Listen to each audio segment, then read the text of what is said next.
911, what's your emergency? Sometimes the phone rings of hat when no one should be on the other end.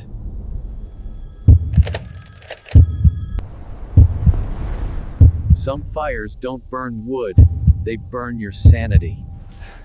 3 calls. Sometimes the phone rings, but no one should be on the other end. A child appears in the fire, but died decades ago, and in the basement of a forgotten building, someone, with your face, is waiting. 3 incidents that seemed like just another call. But when the firefighters arrived, they found something that couldn't be explained logically, nor forgotten over time. Because some fires don't burn wood, they burn sanity. These stories weren't told in the reports, nor are they recorded in the official archives, but everyone who was there was never the same again. A phone that rings on its own, a child who reappears in the flames, a reflection that doesn't just want to imitate, it wants to replace. Who called from that phone that was deactivated 20 years ago? Who was the girl waving from a floor that didn't exist? And what did that man in the basement want with their faces? Before answering, we need to go back to where it all began. I'm no longer a rookie. After so much time answering calls, learning to deal with human despair, and facing the kind of tragedy that scars the soul, I thought I'd seen it all. But that night, I saw something that cannot be erased. Not with time, not with sleep, not with oblivion. It was winter, Wednesday, silence in the barracks. 3 other colleagues and I were on duty, chatting, fiddling with the radio, waiting for anything to break the boredom.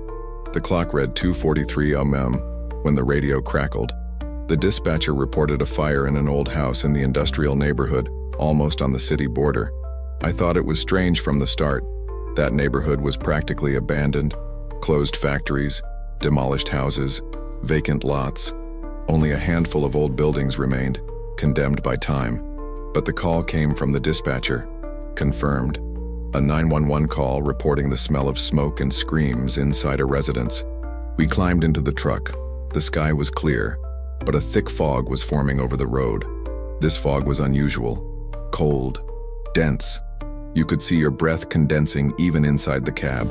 We arrived at the indicated address, a 2-story house made of dark wood with a slate roof. The fence was down. The windows were almost all broken.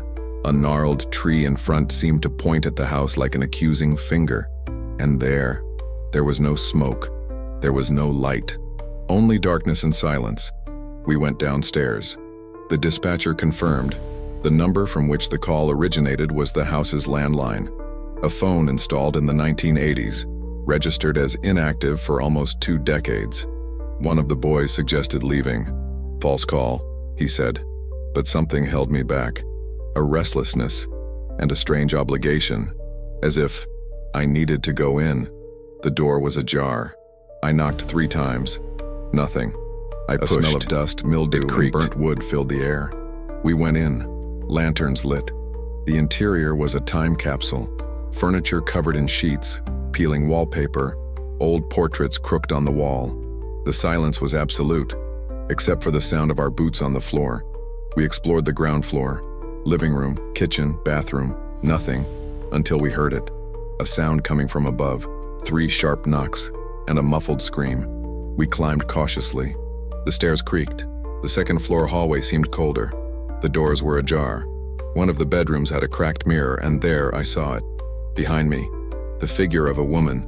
I turned quickly. Nothing.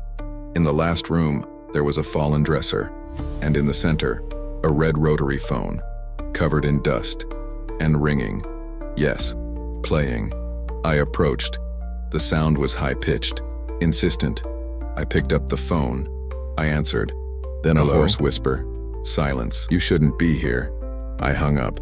The phone stopped ringing immediately, and the screams returned, this time coming from outside the house. We ran to the porch. Nothing. Not a soul on the street. Not a footprint in the mud. But the screams still echoed in the distance. We did another sweep. In the phone room, I noticed something on the floor.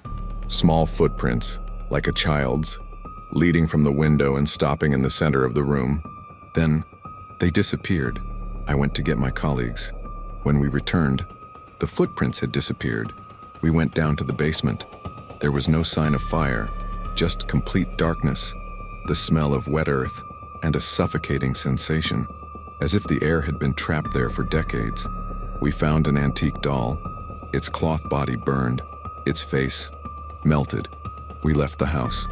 The street seemed almost as if the weather inside was different from the weather outside.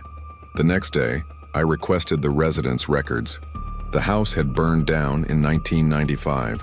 A woman and her daughter died trapped on the second floor. The 911 call that night was made from a red landline. Same time, 2:43 in the morning. No one has lived there since. The house was deemed unstable, and the telephone was removed in 2002. But he was still there, and it still played. A few weeks later, I received an anonymous letter at the barracks. No sender. Inside, and just one sentence. You answered. Now she'll keep calling. Since then, I've been getting calls on my cell phone. No number. Always at 2:43 a.m. When I answer, all I hear is breathing. And you. If a phone rang in an abandoned house, would you answer it? Comment. And tell me, did you also hear the ringtone last night? There are things we never forget. No matter how much time passes, we can change cities, our lives, everything.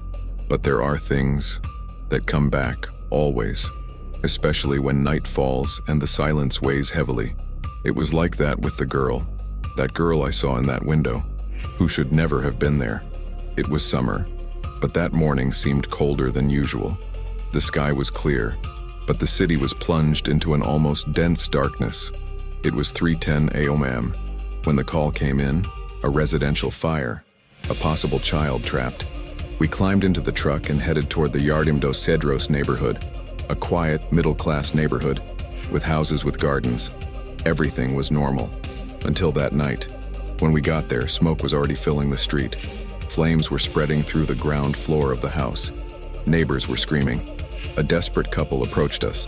They had managed to get out with their 3-year-old son, but a neighbor said she had seen a girl upstairs, a girl in the attic window, but the house only had 2 floors. Officially, there was no attic. I looked up, and I swear to all that is holy, she was there, a girl, about 6 or 7 years old, white nightgown, eyes fixed, expressionless, waving, slowly, calmly. The flames were raging, but we managed to climb up. I ran into the house to the attic, nothings, until I noticed a wooden cover on the ceiling of the back bedroom. That was the access. I pulled out the retractable ladder and climbed up. The air up there was hotter, not because of the fire. It was as if the heat came from space itself, a suffocating, sickly heat. There was only dust, cobwebs, and a doll, a porcelain one, grimy one, sitting right in the center. And beside it, a photo. It showed a family, father, mother, boy, and the girl by the window. Behind them, in the background of the photo, me. Yes, me. Watching. I came downstairs in shock. I asked the parents if they had a daughter. They swore they didn't, just the boy, and they'd never seen that doll. That night, I dreamed of the attic, but it was bigger, endless, a maze of identical rooms, and in each one, with the doll in her lap, the girl waited for me, without saying anything, just looking at me. I returned to the house the next morning. It was closed, but I went in anyway. The attic seemed intact. The doll was there again, only now, with its eyes painted black, and beside it, 3 photos. In each, the family. But something had changed. In the first, the girl was looking at me. In the second, she was smiling. In the third, she was pointing at me. I went to the back of the attic and found a box. Inside were old newspaper clippings, notes about a girl's disappearance in the 1980s. Her name was Elisa, and the address, the same as the burned-down house. The article stated that the body was never found, that the family moved out soon afterward, and that a fire destroyed part of the house in 1987 at exactly 3:10 a.m. I began researching on my own. I discovered that since then, every family who had lived there had reported strange phenomena, sounds in the attic, dolls appearing, children talking to themselves. I went back once more. I went into the attic and took the doll with me. I thought that would end the cycle, that she would stop, but it only got worse. She started appearing outside the house, in mine, in the bathroom mirror, in the back of the rescue truck. Colleagues began reporting dreams of a girl in a nightgown, and one of our rookies had an accident. They said he freaked out and threw himself from the second floor of the barracks. On the floor, they found a doll, the same one. I received one last photo. Now the family was complete. Mother, father, boy, and me, all smiling, and Elisa, in the center, with the doll on her lap, and you, if you saw a child calling out to you from within the flames, but he had been D-comment, because maybe she's calling you right now, D-all for decades. Would you still go in? I've seen a lot in my life. Charred bodies, screams of despair, family tragedies, the kind of scenes that stick in your mind and come back every time you close your eyes. But what I experienced that night, it wasn't human. It couldn't even be explained logically. It was a freezing dawn. The truck's radio seemed to be failing when the call came in. A fire in a historic building downtown. An old, 3-story building, abandoned for decades. It's said to have housed government offices, a school, and even a nursing home. But for a long time, no one dared to enter. We arrived quickly. The flames were still in their infancy on the second floor. We went upstairs, started checking the flames, and were soon told to check the basement. Apparently, a group of young people had broken into the basement earlier, a sort of paranormal challenge that went viral online. They said one of them was trapped down there. We descended. The stone stairs creaked, damp with damp. The smell was of rot and staleness. The basement was enormous, larger than expected, like a maze. Narrow corridors, locked doors, sealed windows. The darkness was dense, alive. We separated. Each of us went down a hallway. I entered a room. The flashlight flickered, and there, in the corner, he was, a man standing still, in a suit, with his back pressed against the wall, motionless. I spoke. He didn't answer.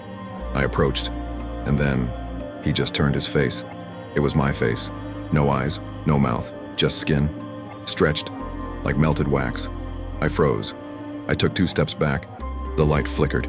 When it came back on, he was gone. On the floor, a mark, a burned outline, as if he'd melted into the cement. I returned to find my colleagues. Always saw the same man, their own faces distorted. One of them couldn't get out. He got stuck in one of the hallways. When we rescued him, he was in a trance, muttering, "He wants to get off. He wants to change me. He wants my face."